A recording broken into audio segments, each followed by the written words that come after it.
Un homme vénéré, adulé, contesté, mais ayant une qualité. Ses ennemis, ses amis, ses détracteurs reconnaissent en cet agrégé une personne au cerveau bien garni. Le professeur Joseph Owona est donc tombé. À l'instar d'une bibliothèque qui se brûle, l'homme qui avait produit beaucoup d'ouvrages n'était surtout connu que pour cette phrase relayée par Njana Semen, un Bamileke a étudié jamais. Ceci lui a collé sur la peau. Malgré tout ce qu'il a pu réaliser, il a souvent été présenté comme l'incarnation du tribalisme outrancier, le père fondateur, désignant une association censée protéger les intérêts de sa tribu, dont il était issu, les Ikambeti. Pendant les années de Braise, il a occupé le devant de la scène, comme un pèlerin, parlant et surtout faisant la promotion d'un Paul Biya qui n'avait pas encore les pieds sur terre et qui était en guerre contre son propre père, bref, celui qui l'avait intronisé, Amadou Ahidjo. Joseph Owona est donc mort. Beaucoup attendaient bien évidemment les hommages du professeur Maurice Kamto, espérant que peut-être il allait critiquer. Ni Maurice Kamto, ni Albert Zongan, ni le noyau du MRC n'ont été amers vis-à-vis du professeur Joseph Owona. Bien au contraire, ils lui ont même tissé une couronne d'un demi-héros lorsqu'on lit ne serait-ce que le papier produit par Adam Zongan. Maurice Kamto reconnaît également qu'il tient un héritage du droit et a rendu hommage au professeur Joseph Owona.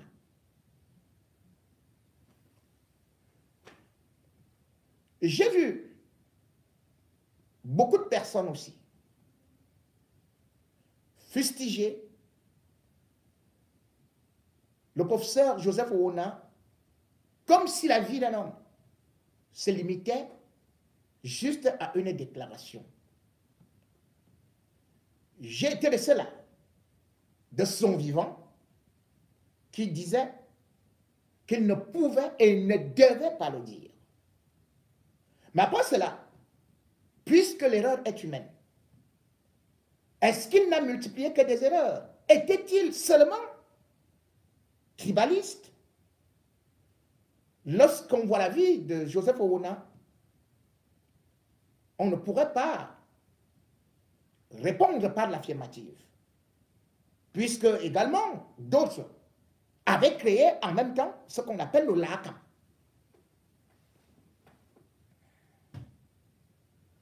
Le professeur Joseph Owona, admettons donc qu'il était tribaliste, mais reconnaissons que si Foucault a eu à progresser, c'est parce qu'il avait aussi fait de lui l'un de ses piliers.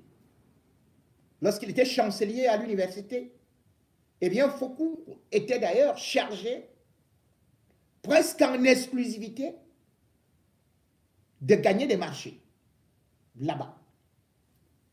Ça a d'ailleurs permis à Foucault de pouvoir s'établir jusqu'au Gabon. L'influence du professeur Ouona n'était pas seulement au Cameroun. C'était un peu partout. Et comme je le dis, on annonçait même qu'il était d'ailleurs actionnaire de Foucault. Et il y a encore d'autres gens de l'Ouest, du Nord, de l'extrême Nord, ou même du Nord-Ouest, du Sud-Ouest, qui peuvent témoigner d'avoir bénéficié des largesses du professeur Joseph Ouona. Le professeur Joseph Ouona, cependant, faudrait-il le dire, est aussi cet homme qui a été frappé par l'ingratitude de Paul Biya. Il s'est sacrifié pour Paul Biya. Si même il a dit à N'Djamena Semou qu'il voulait recruter parce qu'il voulait une presbytie acquise à la cause de Paul Biya, c'était pas pour lui, mais c'était pour Paul Biya. Et qu'est-ce que Paul Biya fait de Joseph Ouona? Il l'a réduit à néant. J'ai dit à néant. Pourquoi?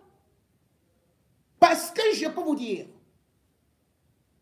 pour qu'il aille se soigner à Bordeaux, j'étais au courant de ses malheurs. Il attendait de l'argent, mais c'était bloqué. C'était bloqué par qui? Par Atanda Clément, qui est le président de la Cour constitutionnelle, qui attendait bien évidemment aussi l'autorisation de la présidence de la République. Pourtant, au niveau de la Cour constitutionnelle, Atanda Clément lui-même, lorsqu'il va se soigner, et comme bien évidemment aussi le professeur Joseph Ouona, il faut, quand c'est la France, une caution de 25 000 euros. Quand c'est en Suisse, 30 000 euros. Le professeur Joseph Ouona n'avait jamais bénéficié d'une évacuation. Alors que Clément à Tangana, lui, il en profite avec ses neveux, ses cousins, tout le monde, ses femmes. Vous allez me dire que oui, le bas peuple ne bénéficie pas de l'évacuation. Mais nous sommes là dans le haut peuple. On ne peut pas accorder à certains et pas à d'autres. Lorsqu'il est arrivé au niveau du salon de l'aéroport, je n'ai pas d'ailleurs voulu publier, et même quand il est tombé dans le coma, le professeur Joseph Ouona ne tenait pas. Quand on décide finalement que c'est le cabinet civil qui va débloquer maintenant un peu d'argent, il était déjà ici, à Bordeaux. Il fallait qu'il suive une chimio. Son fils est médecin à Bordeaux. Son corps ne supportait pas la chimio. 2 jours avant sa mort, il a demandé qu'il soit débranché, qu'il ne voulait plus. Son fils, sa famille ont tout fait. Il aimait tellement le Cameroun qu'il leur a dit, mettez-moi dans l'avion, je m'en vais mourir au Cameroun. Mais il est mort en France. On va entendre des décorations à titre posthume. On va entendre des témoignages. Et peut-être Paul Biya va appeler au Ronangini pour lui dire, mais qu'on doit les hanches. Mais il ne sera jamais au deuil. On va peut-être débloquer une petite enveloppe. Et puis, c'est terminé.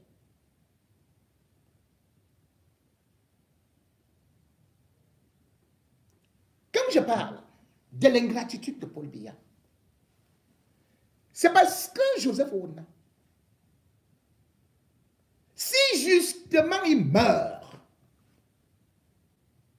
c'est lui le constitutionnaliste. C'est lui qui a créé, qui a façonné la Cour constitutionnelle.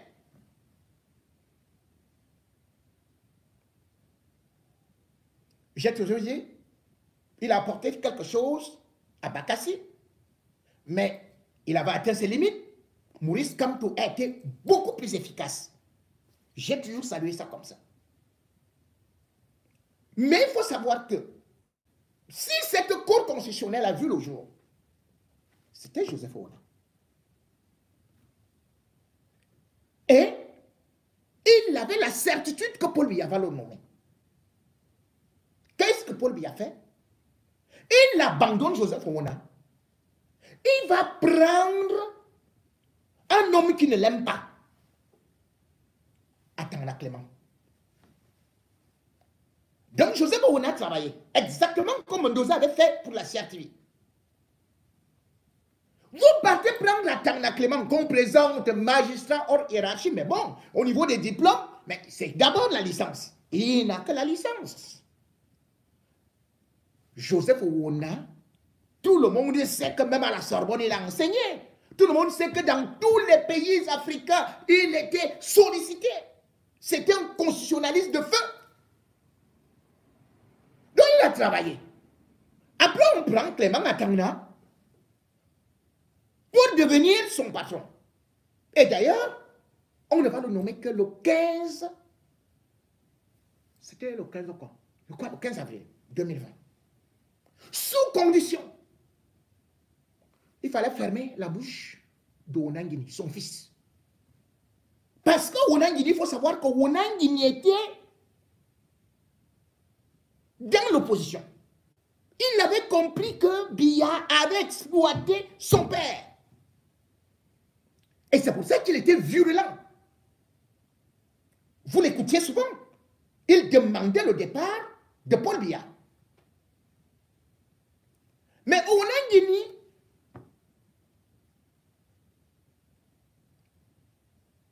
il s'opposait pratiquement et était même l'un de ceux-là qui ont créé le MRC. Onangini était là au départ du MRC. Regardez bien l'histoire. Il était là. Mais son père l'a retourné. Son père lui a demandé de mettre un peu d'eau dans son vin. Et vous avez pu constater comment, maintenant, il est parti parler même du chantalisme maintenant à soi. Partout. Et quand on vous dit cela,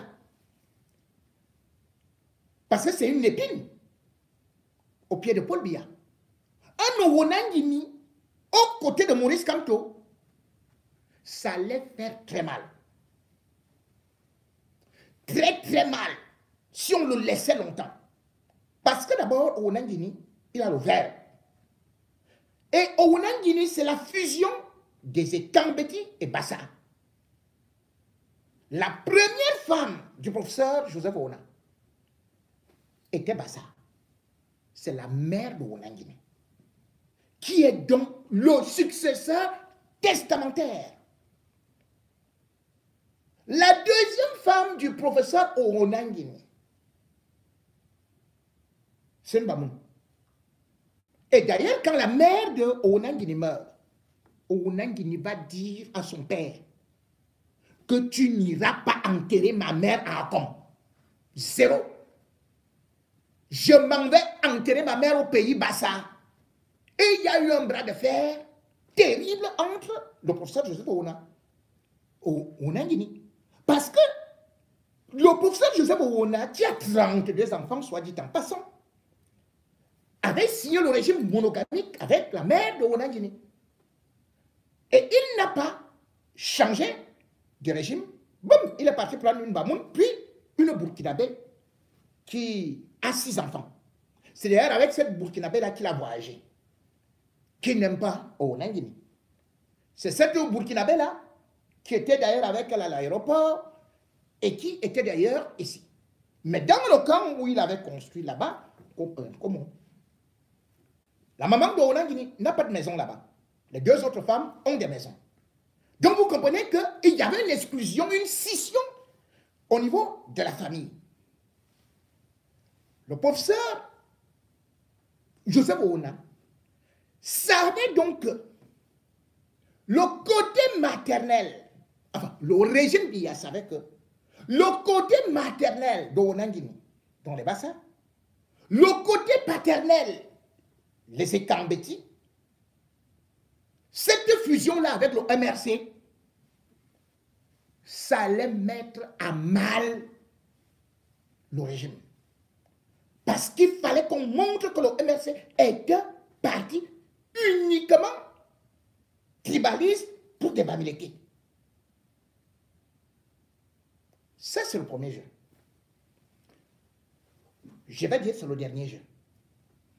Parce que le premier jeu, c'était quoi? Pour vous démontrer la méchanceté, l'ingratitude de Paul Biya envers le professeur Joseph Ouna.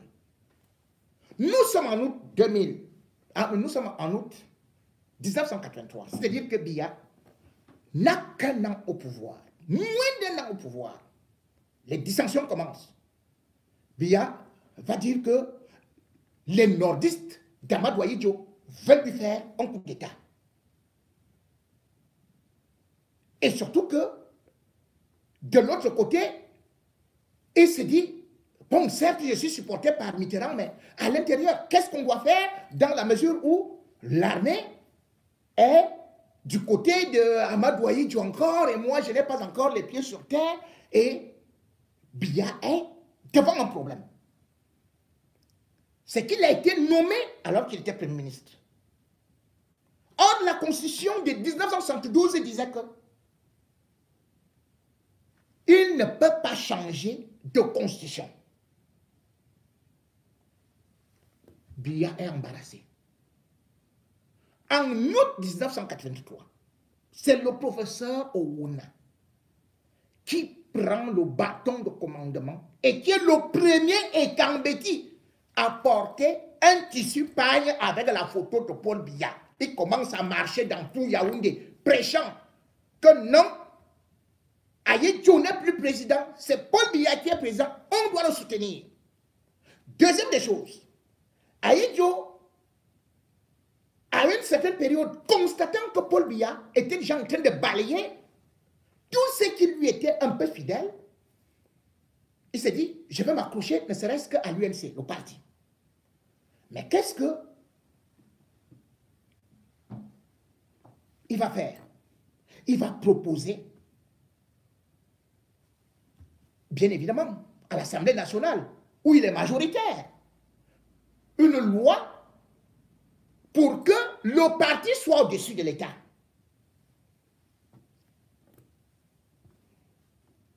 Celui qui était président de l'Assemblée nationale à l'époque, c'était Tandemuna, le père d'Akeremouna.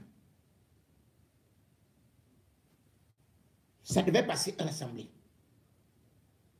C'est Joseph Ouna qui va voir Tandemuna, qui lui dit, ce que tu veux organiser là, ce sera la guerre. Ce sera la guerre. Si la loi la passe, Paul Biya ne peut pas accepter. Mais par contre, si ça ne passe pas, Ahidjo ne peut pas accepter. C'est comme ça que Tandemuna réfléchit. Au lieu de mettre ça à l'ordre du jour, les députés sont là. Lui qui était président, il a enlevé cette proposition de loi. Et le professeur Joseph Ouna va donc suggérer à Biya que, comme tu ne peux pas modifier la Constitution, il faut que l'Assemblée vote quelque chose pour qu'il y ait une élection anticipée. C'est le professeur Joseph Ouna qui sort avec cette idée. Mais Biya ne sait pas comment faire.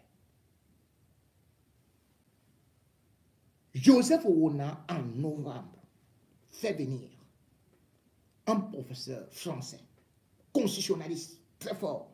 On l'appelait le professeur Gonidec, au Cameroun. Paul Biya le reçoit. À la sortie de l'audience, ils avaient fait 2h45 d'audience. On vient tendre les micros, on dit donc, voilà quelle est la situation au Cameroun, qu'est-ce qu'on fait puisque Ahidjo a démissionné en mi-mandat, est-ce qu'il peut y avoir élection? Il répond, le président actuel ne peut pas modifier la Constitution, mais par contre, l'Assemblée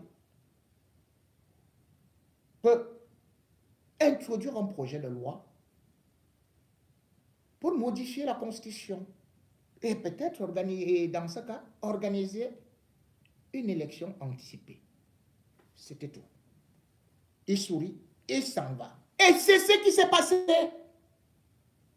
C'est pour cela que en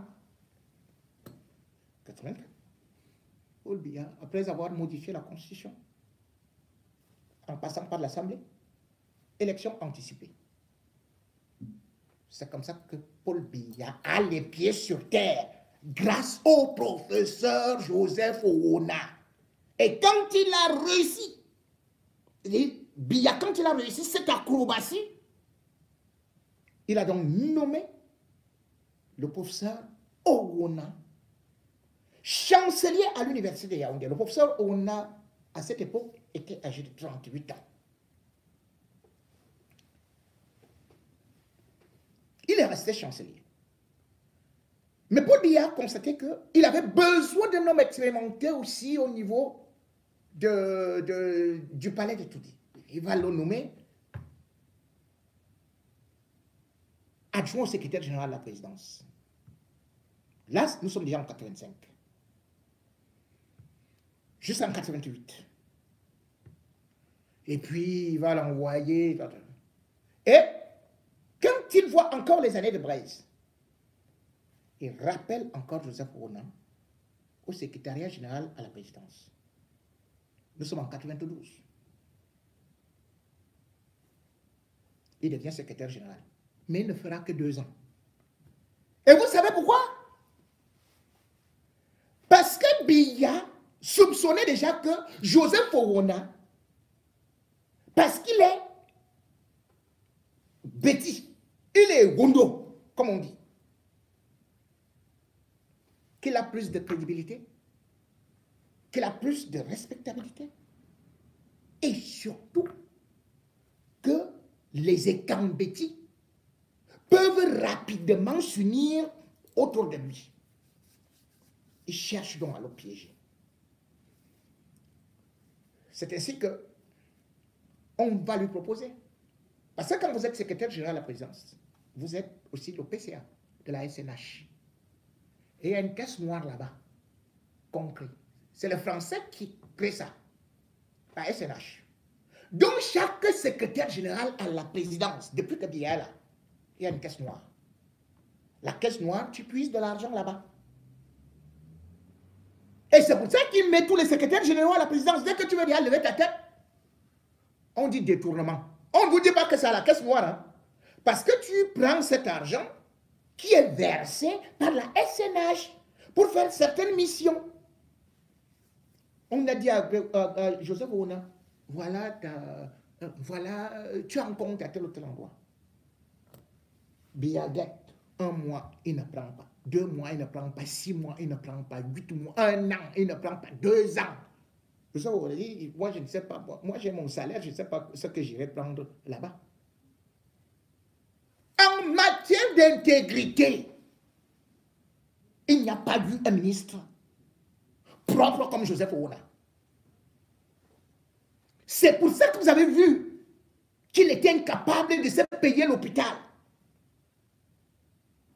Biya l'a envoyé au quartier. Il l'a envoyé au quartier. Joseph Owona est sorti du gouvernement en 2004. Donc, imaginez, de 2004 à 2024, quand il meurt, c'est 20 ans. Où est-ce que Biya est parti le mettre? après avoir balayé. J'ai dit, il est sorti du gouvernement depuis 2004. Il était parti le mettre au niveau du comité de normalisation. Là, il y a les problèmes hein, en 2013. De 2013 en 2018. Qu'est-ce qu'il y a là-bas? Il n'y avait que des problèmes là-bas. Et bam, pendant qu'il est là-bas, on vient, le jour de la... Parce que la veille de la finale de la Coupe du Cameroun, on vient avec une enveloppe. On vient lui dire que c'est comme ça, vraiment prends cette enveloppe, c'est comme ça qu'on fait souvent ici. Ça c'est pour toi, non, ne regarde pas seulement. Parce que lui, il avait son salaire, il avait son chauffeur, il avait un garde du corps. Il regarde ça comme ça, il dit, c'est comme ça qu'on fait ici. Et l'argent là signifie quoi? On dit, non, c'est pour toi. Il a dit, vraiment, allez remettre ça à mon secrétaire général, Tombi Aroko. C'est comme ça qu'il a dévié l'affaire. On cherche, il n'y a rien. Et je peux vous expliquer pourquoi est-ce que absolument Biya voulait qu'il tombe. Donc le gars est resté au quartier. Il n'a pas volé. Vous pouvez dire tout ce que vous voulez dire. Owona est le seul ministre de Biya, ou l'un des seuls. Parce qu'il peut peut-être avoir 3 ministres de Biya que je ne vois pas trop voleurs là. Il n'a pas plongé, il l'a refusé. Or, dans le régime Biya, il faut te tenir. Si tu ne trempes pas, Biya te chasse. C'est pour ça que vous voyez les Nganou Djoumessi, ils sont là. C'est les mêmes noms. Ils sont là depuis. Ils ne peuvent pas partir. Et ils ne peuvent jamais rien dire. Ils sont capables de tuer tous les Bamileke pourvu que Paul Biya lui reste là. Parce qu'ils savent qu'ils mangent là. Et ils savent qu'ils sont sales. Et que s'ils osent même dire seulement, on dit, ah bon, hein? TCS, faites entrer l'accusé. Ce n'est pas comme le TCS qui attrape maintenant les pas de diamants. Hein. Pas de diamants avec le commissaire au Copétis. Il a été passé là par Paul Biya pour attraper tous les membres du gouvernement. Même comme au Copétis lui-même aujourd'hui, comme il n'a pas trop le gombo, là, il est parti attraper pas de diamants. Avec le commissaire Meva, ils ont dit, oh, pas de diamant, vraiment, donne 1 milliard. Et après, ils ont dit 300 millions après. Ils ont sorti le gars nuitamment, en pleine nuit. Donc, c'est eux qui étaient chargés. Au Copétis devait arrêter Joseph Owona. Il regarde comme ça, il regarde comme ça.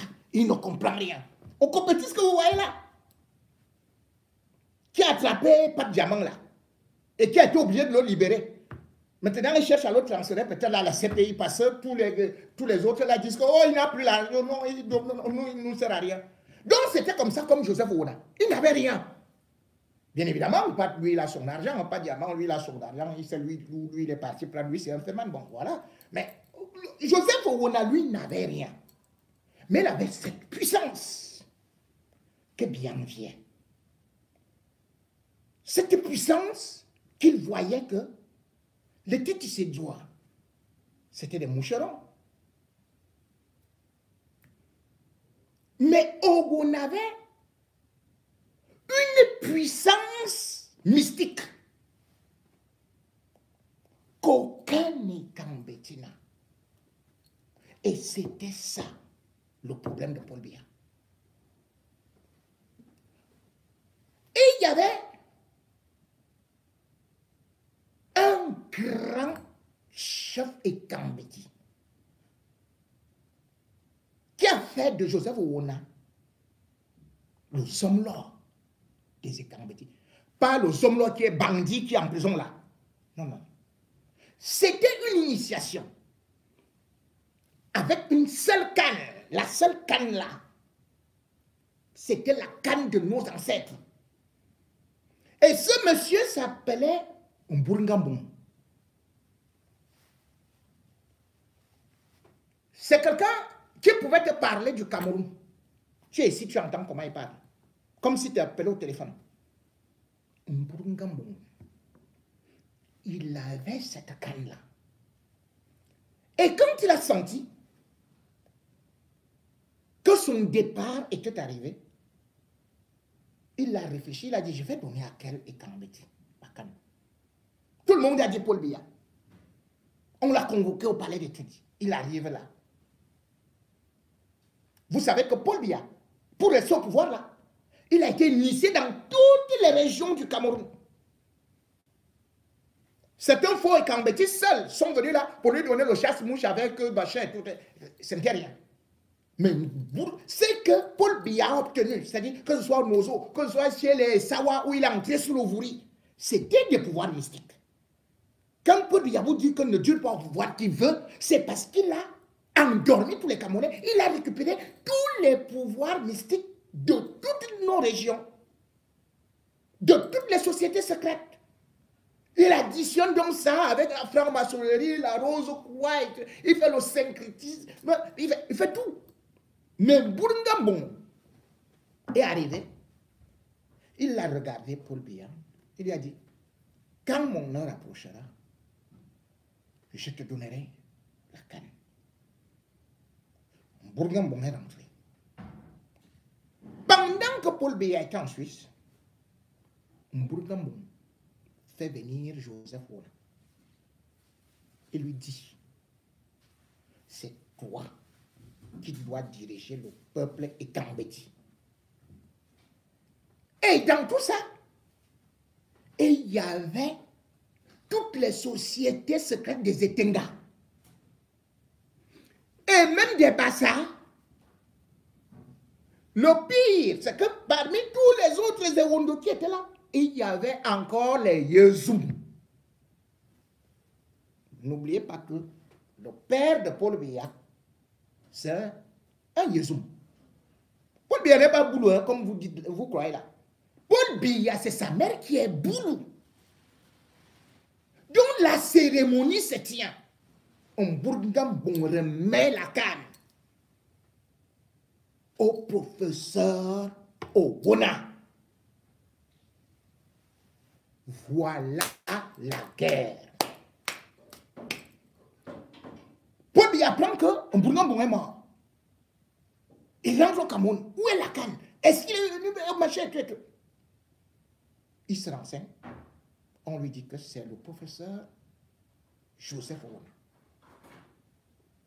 Or, cette canne-là, tu ne peux pas, pendant que tu vis, ou que tu as encore le temps pour vivre, reprendre cette canne-là et donner à quelqu'un, d'autant plus que lui seul sait ce que Bourgambon lui avait dit.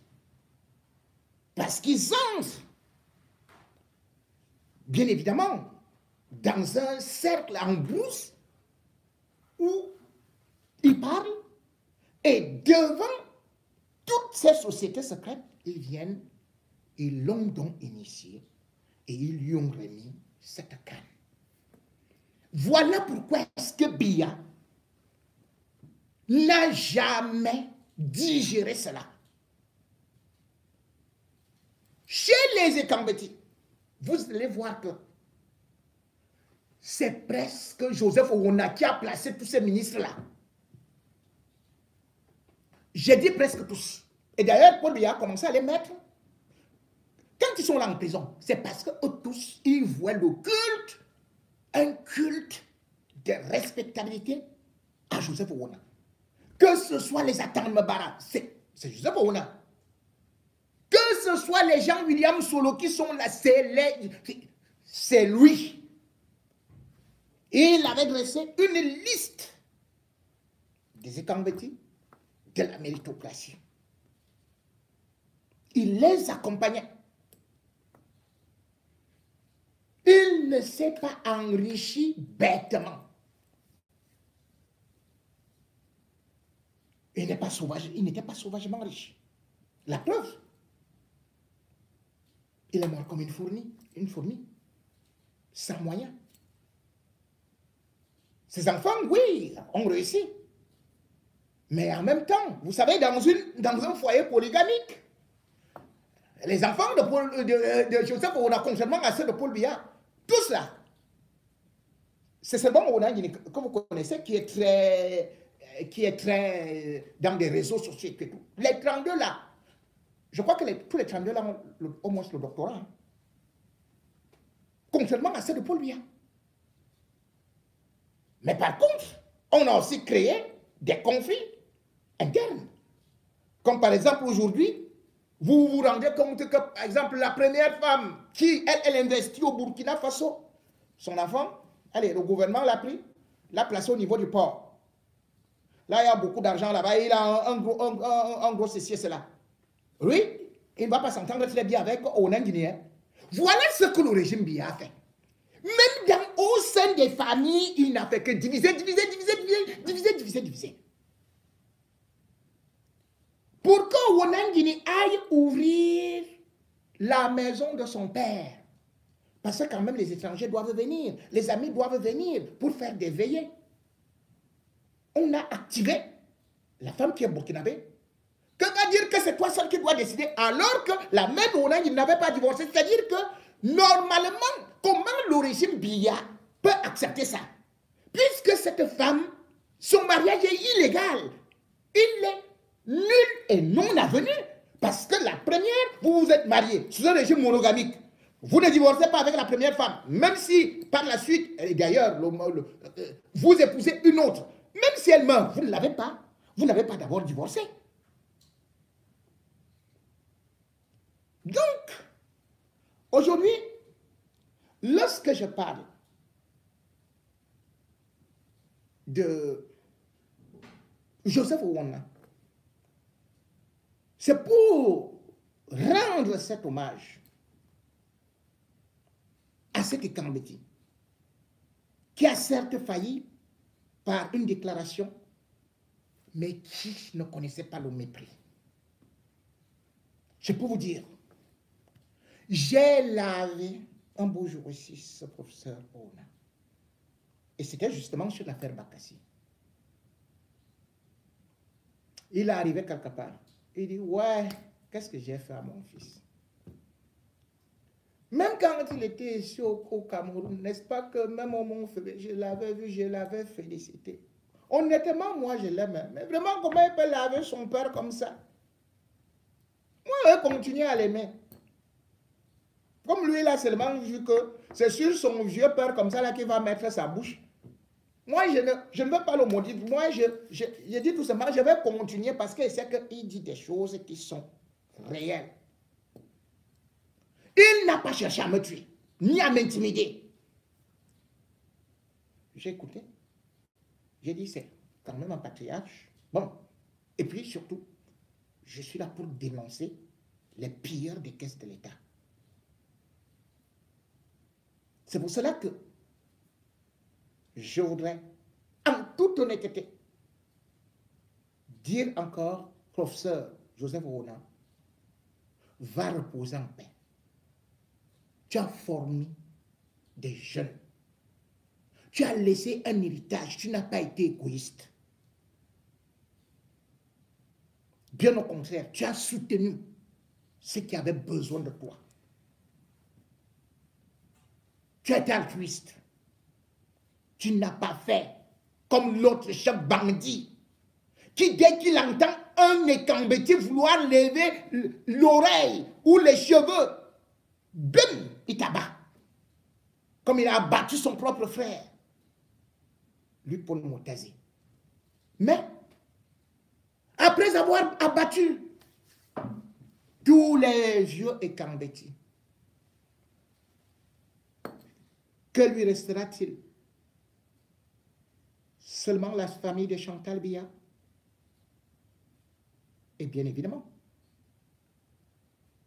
il tombera, comme ça s'est passé aussi au Gabon. Quand on renie ceux qui ont été avec vous, et qu'on soit maintenant à l'arme morte d'une femme, on finit toujours par un coup d'État.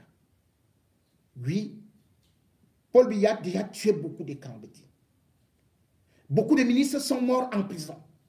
Ekambeti. Il a humilié les Ekambeti.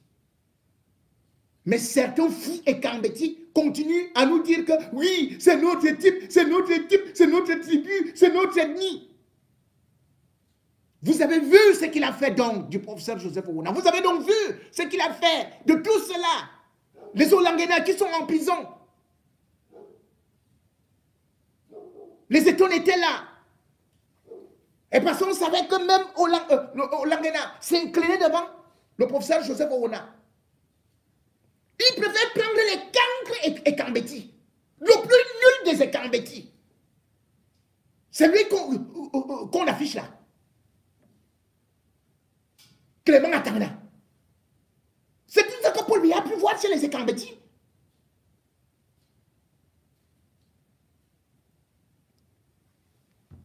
Attends, Clément. Tu as laissé mourir Biponou parce que tu avais peur qu'il te prenne ta place. Tu as laissé mourir le vrai Kambeti, qui était Joseph Owona. Toi-même, tu es fini. Et puis, ne crois pas que 2025 est loin. Et ne crois pas qu'en venant dire irrecevable, c'est le peuple qui te dira irrecevable. Et bien évidemment, avec ton clan que tu es en train de servir, le clan Chantal Biya, le peuple vous dira irrecevable, comme le peuple gabonais l'a dit à Ali Bongo.